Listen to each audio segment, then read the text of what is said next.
Hello and welcome to the Providence College Podcast. I'm your host, Liz Kay, and I'm joined by producer Chris Judge of the class of 2005. Here on the Providence College Podcast, we bring you interesting stories from the Fryer family. This week, we're talking with Patti Philippon from the class of 1994. Philippon has served as the executive director of the American Clock and Watch Museum in Bristol, Connecticut since 2014. She has worked at several museums, but spent most of her career at the Mark Twain House and Museum in Hartford, Connecticut. Philippon majored in humanities at PC and also earned a master's degree in art history from UMass Amherst. Patti, thank you so much for joining us. Thanks for having me. So, can you tell us a little bit about the American Clock and Watch Museum and some of the highlights of the history of this industry in Connecticut? Absolutely. So the American Clock and Watch Museum has been in business since its founding in 1952. We opened our doors in 1954. We were the first museum dedicated to horology in the country, which is the study of time. And we really focus on American clockmaking. The museum was founded because the founder, Edward Ingram, who was the president of the E. Ingram Clock Company here in Bristol, was concerned that the legacy of the Connecticut and the Bristol clockmaking industry in particular was going to be lost. And so he and 10 other gentlemen founded a museum to preserve the legacy. Obviously, he had a very, he had a vested interest in that because he did own a clock company, but he came from a long line of clockmakers. Clockmaking in Connecticut was one of the key industries. They were one of the early industries that helped support the American Industrial Revolution. And so he really wanted that story to be told for future generations. So they founded a museum. It was called the Bristol Clock Museum when they founded it. But very quickly they realized that just the story of Bristol clockmaking and Connecticut clockmaking was too narrow. They wanted to tell the larger story of American ingenuity. And so they expanded their focus to be American clock and watchmaking. And that's really what you see here now. What started with a collection of 300 timepieces is now over 6,000. And we have about 1,500 of them on display at any moment. We change out our exhibitions. We have about 70 of the clocks that tick and chime as you walk through the galleries. So it's really an interesting story of American craftsmanship, American ingenuity in terms of timekeeping and in terms of the technology. It touches on history, it touches on art, and there's a lot of nostalgia for some of the timepieces that we have here as well. What are some of the highlights of the collection, like some of the oldest timepieces and some of the newer things that you've added? Our oldest timepiece, interestingly enough, is actually an English lantern clock, not American at all. But we do show it, comparing it to what an American version at the similar time was like. And that is from 1690. And it is a wall clock. It has one hand, so it's really pre the accuracy of the pendulums. Our tallest clock is 9 feet, 11 inches tall. And that was actually a tall case clock that was featured in a New York jewelry store. It was made specifically for this jewelry store.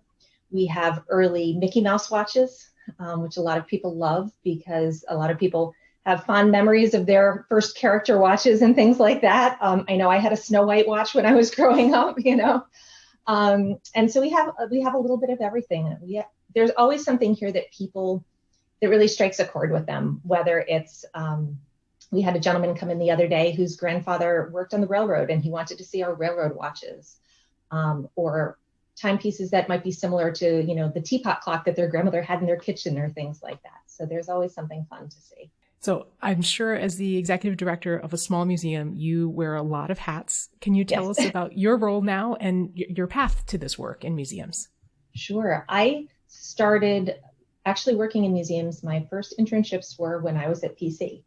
And I started doing summer internships while I was in school. And I worked at the Children's Museum of Rhode Island, which is now the Providence Children's Museum.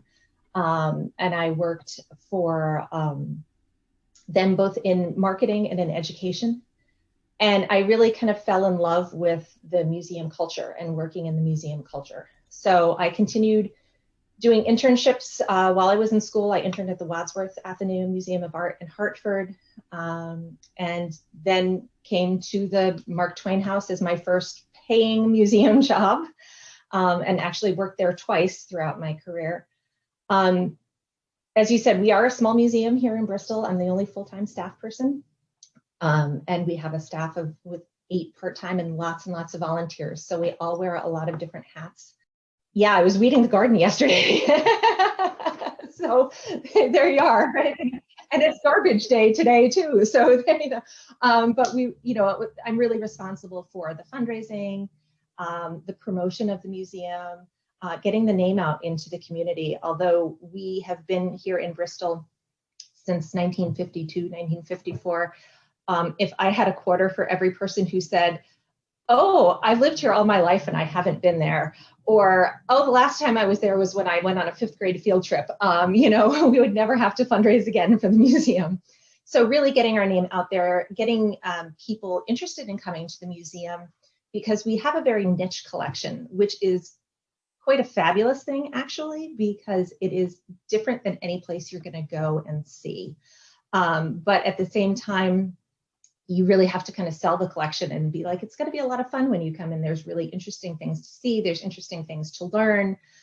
We do programs for children that people don't necessarily think of. People tend to think of us for an older audience. But in fact, kids love the ideas of some of the clocks because they're very different than what they're used to these days, with more digital instead of analog. You mentioned falling in love with museum culture. How would you describe that? What were the aspects that really attracted you? So I will say that I have generally worked in smaller to mid-sized museums, and that's a very different culture than something really huge like the Met or someplace like that. The largest place that I worked is the Wadsworth, and that was, definitely a bigger size museum. But I really like the attitude where people really pitch in and work together. You're in an organization because you believe in its mission or its collections and the importance of them and the preservation of them. And my experience really has been people pitching in and doing what needs to be done for the betterment of the collections and the betterment of the experience of the visitor. And that's a really fun thing. And I think it's also because, again, from my experience, people are really willing to think outside the box in terms of some of the things that you can do. You have a chance to be like, hey, there's a lot of what if we did this kind of a program, or, we could really talk about this aspect of the clock and watch industry that maybe people haven't really talked about or thought so much about. For instance, we've done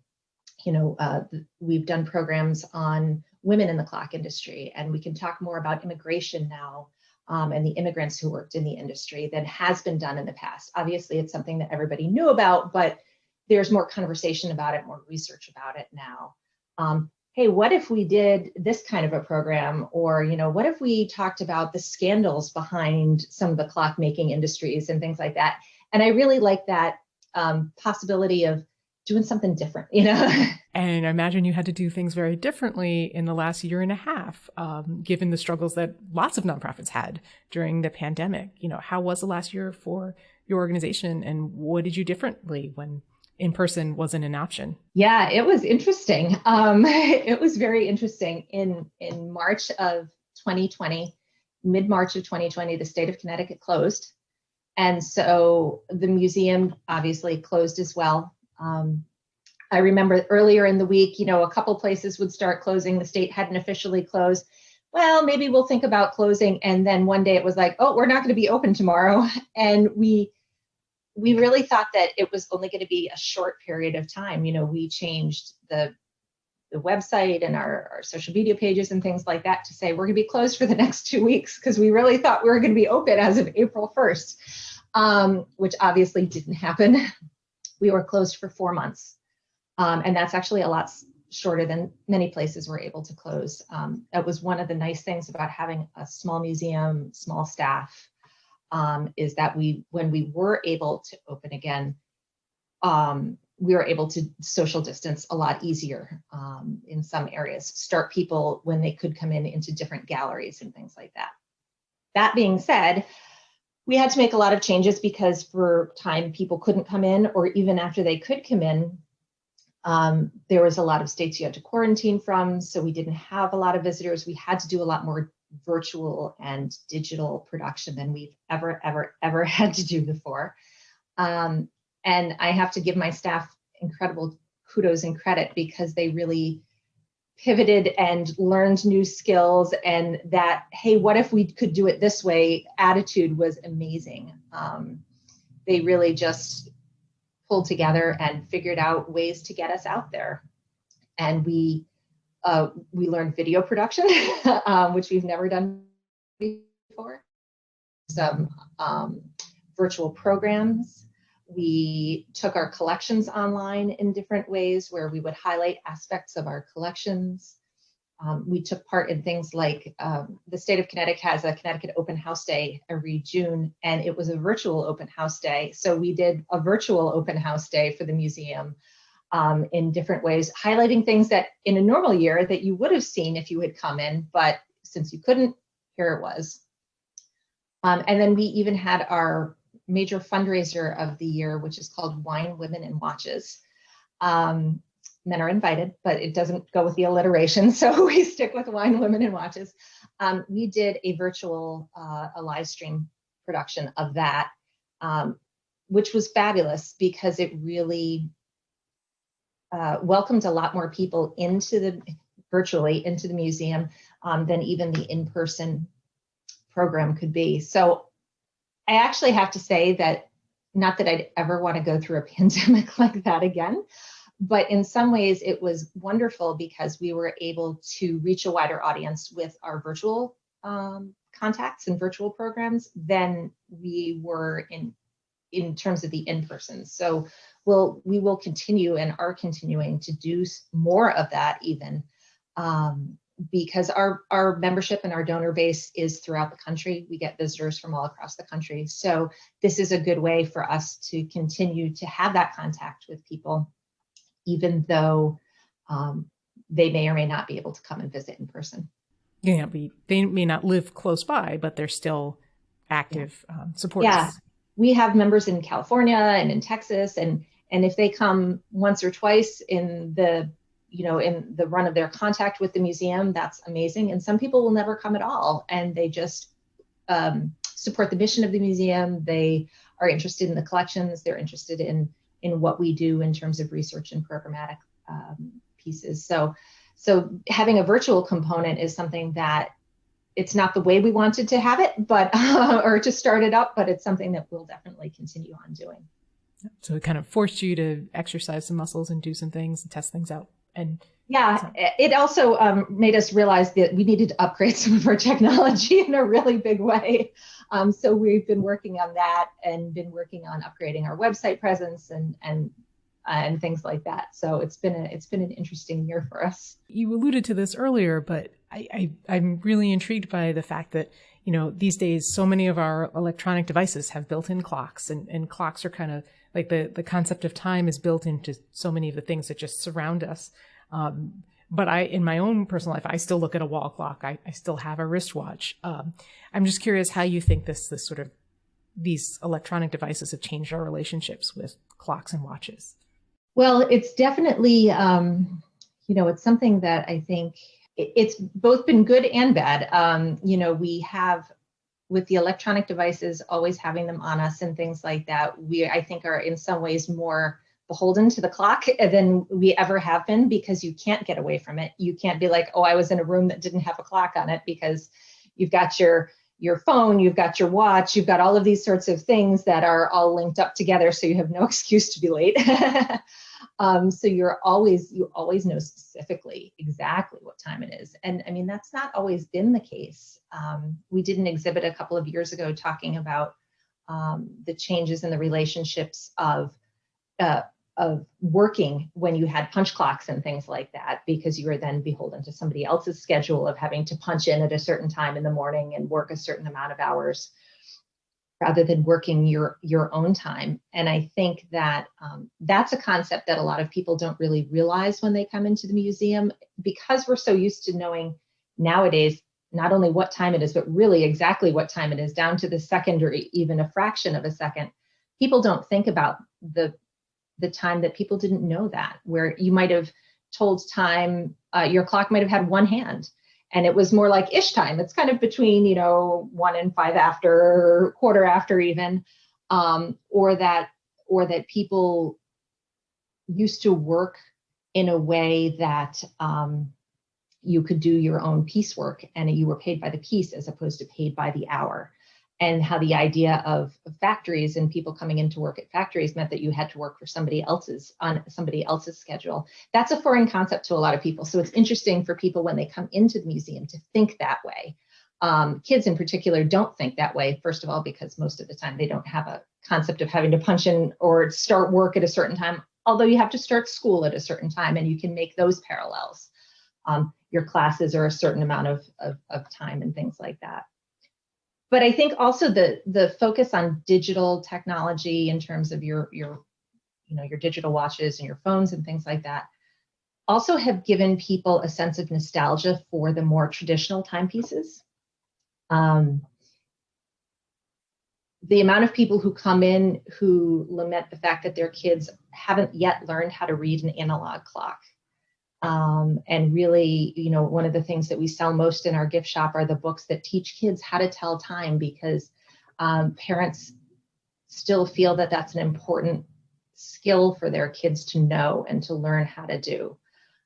Even the look of some of the more traditional clocks. A couple of years ago, I think Apple, when they came out with a new face for their Apple Watch, it was a traditional watch face.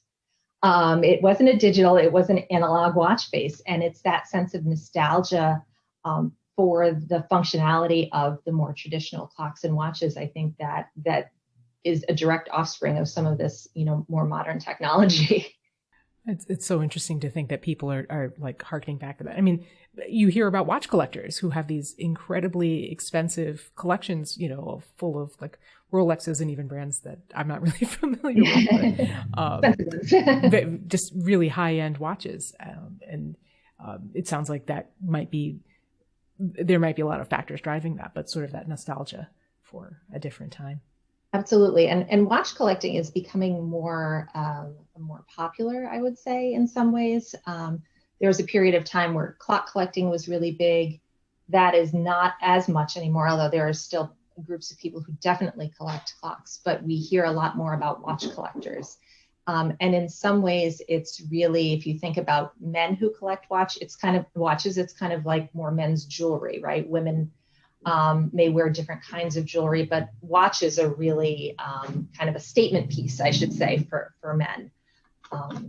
But the whole steampunk movement, in terms of some of the arts and creativity, is really big into some of those pocket watches, taking even some of the components of them and reconfiguring them into something new. So taking some of the older technologies with clocks and watches and bringing it into a more modern look and era. So there's some part nostalgia and part bringing it into the future as well. So for people who might not know about steampunk is sort of like it's kind of like sci-fi, but it's sort of like imagining a world where everything is steam powered and like gas engines weren't developed, right? Yeah. And then there's a whole aesthetic that goes with it. It's a futuristic world that harkens back to a more steam powered era. And so like gears, the aesthetic of steampunk is very much like focused on gears and widgets. Yeah. And very Victorian in terms of clothing styles in some ways. And that's really where a lot of this, some of this technology is really starting with the steam engines or the high points of it, I should say, with the steam engines and the clocks. And you see a lot of people with top hats and mechanical arms that made out of these component parts. It's a really great and very cool movement, artistic movement, and uses a lot of clock and watch technology in part of it. Yeah, I can definitely see the pocket watch fitting into that. Yeah. And pocket watches, I imagine, are a part of your collection as well? Absolutely. We actually have about 3,500 watches in our collection, and it's something that we are working hard on exhibiting more of. We're in the process of creating a visible storage area for some of our watches so that people can see more of them and of what we had. And it was a lot of industry in the United States, a lot of industry in the New England area with watchmaking. So it's an interesting it's an interesting history or part of history of the US. I recently learned that the pocket on my jeans that I always thought was a coin pocket is actually a watch pocket. There you go. Although who puts their watches in their pocket like that anymore, right? You know? Right. Well, it's good for coins but who uses coins anymore either, right? So everything we think about now is sort of like through the lens of our pandemic. So I'm curious, we did talk a little bit about this already, but how do you think our timepieces affect our perception of time itself? And I think about this, in that period in March when things were shutting down or shut down, all of a sudden, a lot of people lost their routines. We may not be punching in a clock, but we lost our commutes to school and work for many, many people. And now it feels like the return to some of those routines for people has been tough. And so I'm curious what you think about that. Yeah, I think definitely when the pandemic started, it really, as you said, changed how people functioned in their everyday. Used to getting up at a certain time, used to having, the coffee pot goes off at whatever time in the morning, and then you have your cup and you go to work and you start at such and such a time, or you go to school and you start at such and such a time. And all of that changed. And I think that at the very beginning, it was a very big change for people because that loss of routine really, you weren't quite sure what to do with yourself because you didn't have that same routine. I think one of the things that we've seen is that people have in some ways enjoyed a little bit of that freedom from routine, and that slightly more relaxed ability to not have to be quite so specific in terms of being places at such a specific time. I think people have definitely enjoyed some of that routine. I will say it probably went on for a lot longer than people really cared for it to be. And we're hearing a lot more about people being happy to get back to their routine a little bit more and kind of knowing, okay, if it's Tuesday, I have to be at such and such at 9 o'clock. There is a little bit of, I think, comfort for people in knowing those sorts of the timing of your day. We hear a lot about how kids thrive on some sort of routine and, maybe not being structured every minute of the day, but some sort of routine and structure. And while it's nice to have a little bit of a relaxation of that, I think people are happy to get back to some parts of that structure and that timing and kind of knowing, with the pandemic, you'd have days of like, oh, wait, what day is it again? Because you didn't leave the house, it didn't matter if it was Tuesday or if it was Saturday, you were home, and so I think that there is a little bit of happiness to get back to that, although maybe not to the same extent that we had been. And I think in some cases, it's kind of more of an American thing anyway, that focus on having to be there at certain times and, the work days and things like that.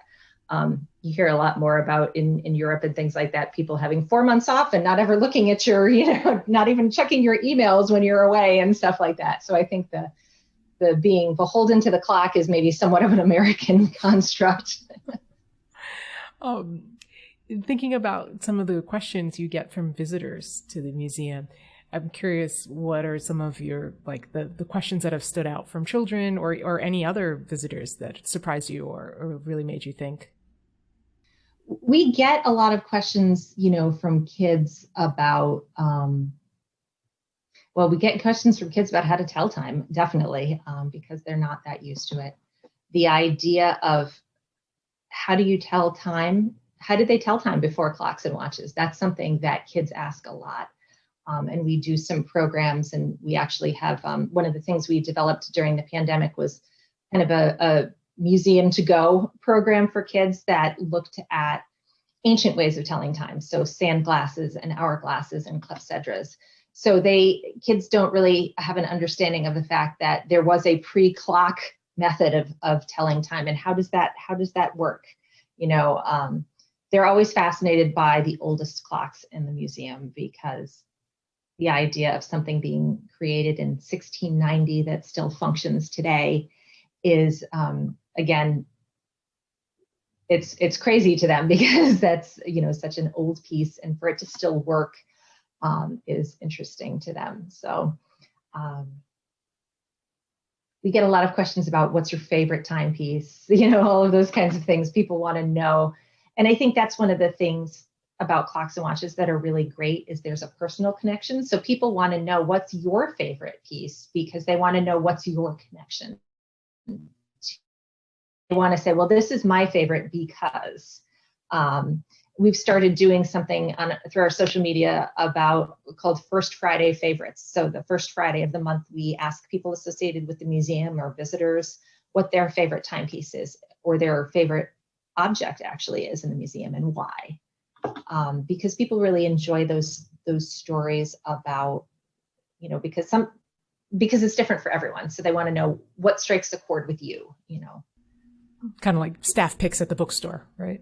Kind of like staff picks at the bookstore. Absolutely. Yeah. So we've started doing that with some of the pieces in the museum, although we've gotten people who have liked books in our library. We've had people who have liked, we sell a bow tie in our gift shop, which has gears on it. And we have a person who works here who that was her favorite piece because her dad used to play in a Cape Verdean band and he always wore a bow tie. And so the bow tie made her think of her father and some people like pieces for aesthetic reasons and some people like pieces for mechanical reasons. So it's kind of an interesting thing. And we get a lot of those kinds of questions from kids. Like, what do you like best? Show me what your favorite piece is here, So Patti, now we need to know what your favorite is in the collection. My favorite clock in the collection, or I should say my favorite piece in the collection is actually a clock. It's an Ansonia clock company clock. It's a Diana Swinger clock. And it's a Art Nouveau statue of a woman holding a swinging pendulum, and the pendulum is the clock. And it's purely for aesthetic reasons that I like it. It's the style that I like. When I picked it and did it for the First Friday favorite, my mom was like, yeah, I could have told you that was your favorite just because of how it looked. Yeah, okay. So it doesn't have a clock face on it. It's just a pendulum? It's the bob of the pendulum is the timepiece itself, is the clock itself. So it doesn't have a traditional dial like like you would think of for a wall clock or a shelf clock. So I'm also sure as you in your travels in this community of fans of time and clocks and watches that you hear some terrible jokes and puns. Can you share some of your some of the best or the worst? The highlights and the lowlights, right? Well, in response, actually, this goes back to your earlier question of what questions people ask. Everybody walks in and says, "Do you know what time it is?" Because you kind of have to, I guess. And the terrible answer is that no, we really don't, because we set our clocks off. The ones that are running in the museum, we have them set a little bit off from each other so you can hear the differences when they chime. So that at noon, not every clock goes off at one time. It's kind of spread out over about 10 minutes. So when people ask us what time it is, it's like, well, we really don't know because they're all set differently and not one of them is set at the right time. So we have to look at our computers or our phones and tell them. We hear people say that they had the best time here at the museum and, and things like that. We were up at the Big E a couple of years ago, and one of my board members was volunteering at the museum's booth, and every person who came up, it was his goal for every person he talked to have a different clock or watch or time pun or joke for them. So we had they were pretty bad by the end, but it was pretty great. Well, Patti, thank you so much for joining us today. This has been a great conversation. Thank you so much for having me. I've enjoyed it. Subscribe to the Providence College podcast in all the usual places, including iTunes, SoundCloud, Stitcher, Google Play, and Spotify, as well as your smart speaker. If you like what you hear, please review and share with others. Thanks for listening, and go Friars.